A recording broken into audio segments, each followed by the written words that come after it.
So I have another reference image here on a different layer that I'm going to activate.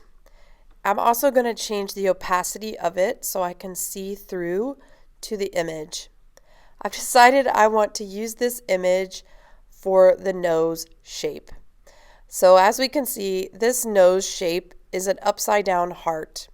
I'm going to grab my pen tool again and quickly draw the points to close off the heart shape. Go to my options bar and select the color black this time. And I might put a border on it later. I haven't decided yet. I'm renaming my layer so I can keep track of it. And I decided that I didn't need that reference image anymore. So I can either turn it off or delete it.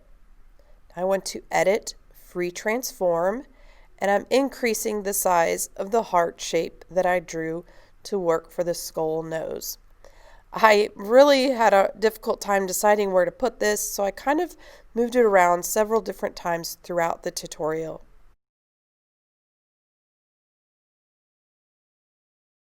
So now I'm just organizing and seeing what layers I have active and what I need to get rid of. So I really do like this image. I think I'm going to use it as my main reference image. I'm going to change the opacity in my layers palette and then resize this image to fit over my face. So I went to Edit, Free Transform, and now I'm scaling it down so I can kind of look at the patterns on the face. To be honest, after I did this, I took a while and I grabbed several different paint brushes and I tried painting and drawing different designs on this project.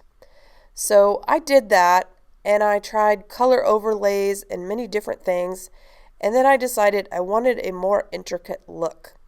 So I've cropped out that learning process that I had out of this tutorial, and I'm going to speed through to the end of what I decided to create.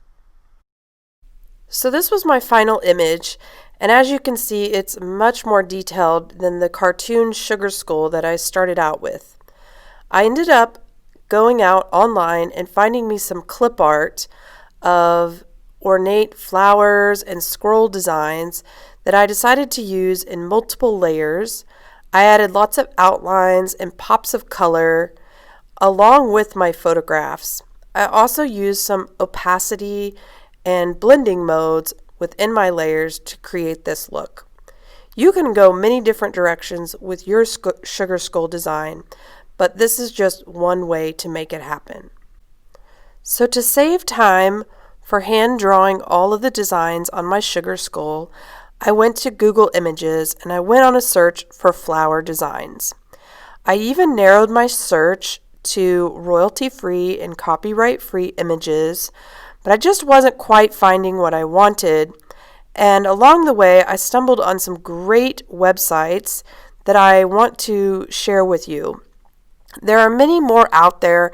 I'm just going to recommend that any images you use within your design, that you double check and make sure they're royalty-free images and that you have permission to use them and alter them in your design. So one of the websites that I really do like is called pixabay.com. You can search by topic, narrow by file type, and download your images in multiple different formats. There are a couple other ones that I've used in the past, and one is called freepik.com and the other one is unsplash.com. There's many more of them out there.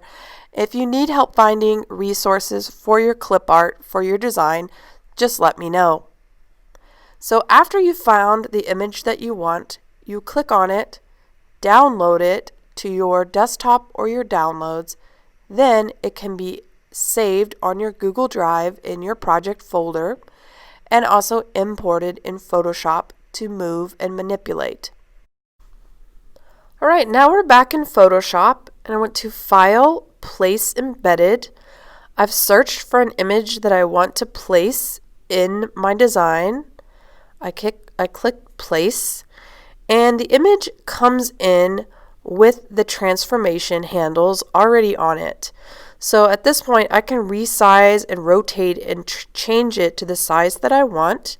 When I get it how I want it, in the options bar, there's a check mark where you can accept the changes or not. So I've decided I want to use this mandala shape as a background image to make the wall more interesting instead of just a plain design. So I'm moving it towards the bottom of my layers palette. Then I'm going to kind of try out different blending mode options and opacity levels to see how it might enhance my design and make it more dramatic. So in the layers palette, we have to be clicked on the layer that we want and have it visible. And if you change it from normal to anything other than normal, you can see what happens to it. Overlay, soft light are ones that I use often, but there's many more and they create really cool effects. And what happens is this layer with the design interacts with the bottom layer and creates cool effects. So when you add a blending mode on a layer, it always interacts with the layer underneath it, not the layers on top of it. So I kind of like what that looks like with soft light, and it's kind of over my face right now. I might end up using some of these designs, or I can hide it later on. So I've clicked on a top layer of my photograph in color. And what I just did was I went to layer, layer mask, hide all. So the picture I had in color, I just hid it all.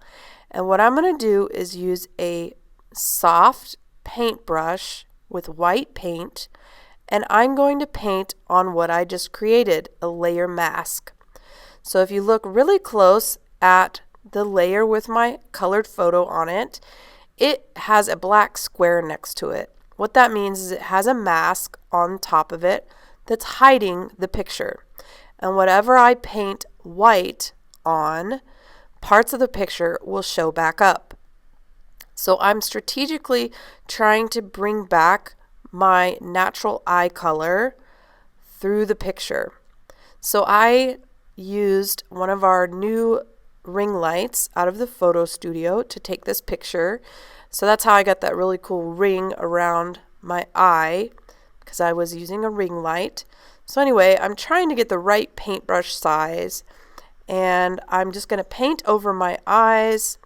So if I mess up and I accidentally uncover too much, the beauty of a layer mask is we just switch back to the other color, black or white, and we can paint back and forth what we want to show up and what we want to hide. So this is the basics of layer masks. Right now, what I'm going to do is actually just bring back the color of my eyes to use it on my sugar skull. And then I thought, well, it might be fun, instead of me adding in skull teeth, that I'd actually use my red lips because I had lipstick on. And then I'm going to use a filter to intensify it here in a little bit. And I'll end up drawing a design over the top of them. So if you don't have lipstick on and you want to create this look, you can use your Photoshop superpowers and add yourself a colored lip, whether it be light or dark. If you want more of a zombie skull effect, you can make your lips look darker. But right now, all I'm doing is I'm painting white on my layer mask, and it's making them show up and show through from the parts of a colored photograph.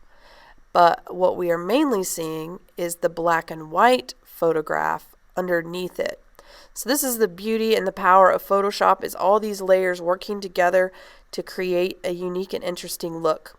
So I think we're getting closer to my end goal of creating a sugar skull. This really is a good test of learning how to use layers and drawing and manipulating objects. I decided to go ahead and look back at my reference image again to give me some ideas of what to do next.